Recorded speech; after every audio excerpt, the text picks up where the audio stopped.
Hello everyone. In this video, we will discuss the term ab ovo. Definition of ab ovo. The Latin phrase ab ovo, which translates to from the egg, refers to a narrative technique where a story begins at the very start of the events it describes. This method contrasts with the more common in media res approach, where a story starts in the middle of the action.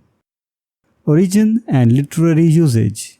The term ab ovo was famously used by the Roman poet Horace in his work Ars Poetica.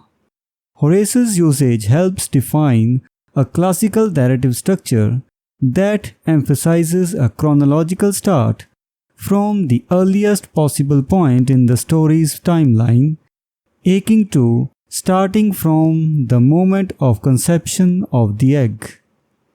Comparative narrative techniques.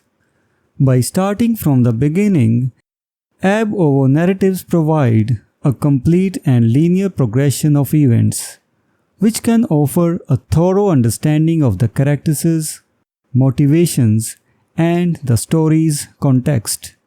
This contrasts with in media res narratives, which plunge the reader directly into the midst of events, often requiring backtracking to fill in the context. Both techniques have their unique impacts on the storytelling and the audience's engagement. So this was the discussion on the term ab ovo. We will meet in the next video and discuss some other term. Until then, goodbye and thank you. Hello everyone, welcome to this series on literary terms and literary theory. If you want to study the notes and MCQs related to this term, you can click the link given in the description.